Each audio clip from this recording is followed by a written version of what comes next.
بسم اللہ الرحمن الرحیم۔ السلام علیکم ورحمۃ اللہ وبرکاتہ۔ آج میں آپ کو محرم الحرام کی فضیلت و اہمیت بتاؤں گی۔ اگر میں آپ کے سامنے اس مہینے کی اہمیت شرعی اعتبار سے رکھوں تو دو احادیث سے ہمیں مکمل اہمیت کا پتہ چل جائے گا۔ صحیح مسلم کی دو روایتوں میں آپ صلی اللہ علیہ وسلم نے اس کی اہمیت و فضیلت بتائی۔ اگر ہم اس مہینے کی فضیلت سمجھ گئے تو میں سمجھتی ہوں کہ یہ ہمارے لیے کافی ہوگا، لیکن فضیلت تو بہرحال دو احادیث میں ہے، مگر جو رسومات آپ دیکھیں، بدعات جو دیکھیں اس مہینے میں لوگ کر رہے ہیں عام، اور جو چیزیں عام ہو رہی ہیں اس مہینے میں وہ تو اتنی کثیر تعداد میں ہے کہ بعض اوقات جو لوگ ان رسومات کو، ان بدعات کو، ان کاموں کو نہیں بھی مناتے تو وہ بھی کبھی کبھی مغالطے میں آ جاتے ہیں کہ ٹھیک ہے یہ دو احادیث تو ہیں محرم الحرام کی فضیلت و اہمیت کے بارے میں، تو ہو سکتا ہے اس کے علاوہ بھی کچھ چیزیں ہوں جو ہمارے علم تک نہیں پہنچی، عام لوگ یہ کر رہے ہیں۔ تو اس مہینے کی دو فضیلتیں ہیں میں آپ کے سامنے رکھتی ہوں تاکہ آپ کے سامنے یہ حقیقت واضح ہو جائے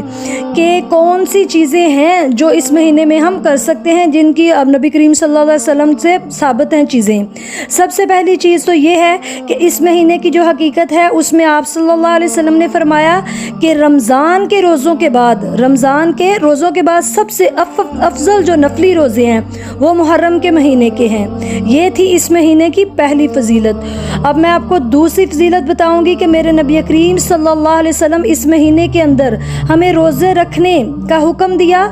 بالخصوص 10 محرم الحرام کا روزے رکھنے کا، کیونکہ جب آپ صلی اللہ علیہ وسلم مکہ سے ہجرت کر کے مدینہ تشریف لائے فرسٹ ٹائم، تو آپ صلی اللہ علیہ وسلم نے دیکھا کہ یہودی جو ہیں وہ روزہ رکھتے ہیں، تو آپ صلی اللہ علیہ وسلم نے تحقیقات کی تو پتہ چلا کہ ان کا یہ عقیدہ تھا کہ حضرت موسیٰ علیہ السلام کی قوم کو اللہ تعالیٰ نے فرعون سے نجات دی تھی ان دنوں میں، تو وہ لوگ اس دن کو عید مناتے، آزادی کا دن مناتے کہ وہ فرعون کے ظلم سے آزاد ہوئے تھے۔ جب آپ صلی اللہ علیہ وسلم کو اس بات کا پتہ چلا تو آپ صلی اللہ علیہ وسلم فرمانے لگے کہ ان کی نسبت ہم حضرت موسیٰ علیہ السلام کو زیادہ قریب ہیں، کیونکہ جو وہی لائے تھے کہ لا الہ الا اللہ کا وہ تبلیغ کرتے رہے، وہی ہم کرتے ہیں، اسی بات کے ہم پیروکار ہیں، لیکن انہوں نے تو سارا دین ہی حضرت موسیٰ علیہ السلام کا لایا ہوا تبدیل کر دیا، تو لہٰذا ہم حضرت موسیٰ علیہ السلام کے زیادہ قریب ہیں، تو ہم بھی روزہ رکھا کریں گے۔ ہاں لیکن یہ بعض جگہوں پہ ثابت ہوتا ہے کہ آپ صلی اللہ علیہ وسلم نے یہودیوں کی مخالفت میں کہا کہ وہ تو 10 محرم الحرام کا روزہ رکھتے ہیں، لیکن ہم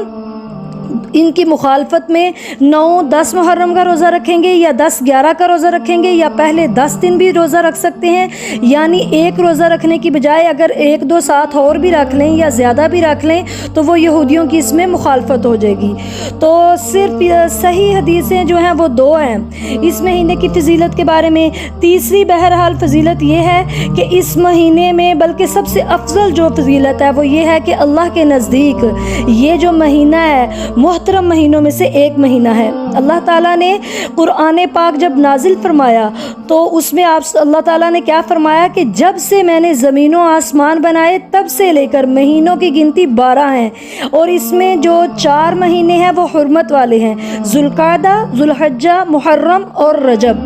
اب محرم کا تو مطلب ہی ہے لائق احترام،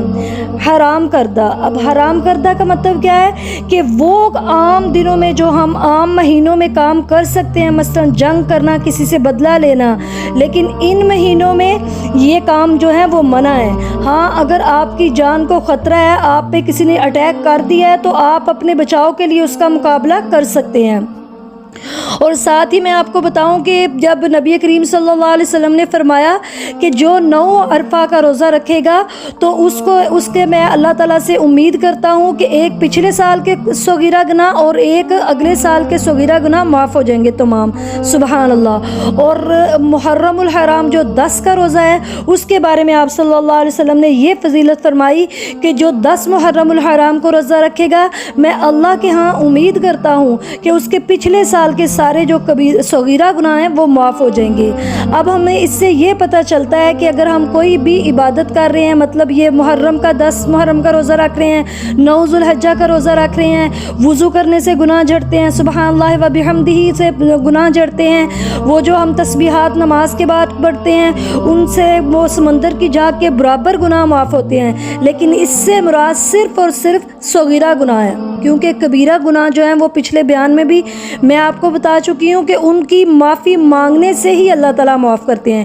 وہ گناہ ایسے چھوٹے چھوٹے اعمال کرنے سے، نیکیاں کرنے سے گناہ صغیرہ نہیں معاف ہوتے، ٹھیک ہے نا۔ اور اس میں سب سے بڑی بات یہ ہے کہ نبی کریم صلی اللہ علیہ وسلم نے فرمایا کہ جب ہم گناہ کرتے ہیں تو کیونکہ حدیث میں ہے کہ بندہ اگر ایک گناہ کرتا ہے تو اللہ اس کو ایک گناہ کے بدلے میں ایک ہی اس کی برائی لکھتا ہے، لیکن اگر انسان ان 4 مہینوں میں کوئی بھی برائی کرتا ہے تو اس کا گناہ ایک کی بجائے کئی گنا زیادہ ہے، تو لہٰذا گناہ سے ان مہینوں میں خصوصاً بچنا چاہیے۔ اور پھر اگر اسی طرح کے جب نیکی کا ثواب آپ کو 10 گنا تو ملتا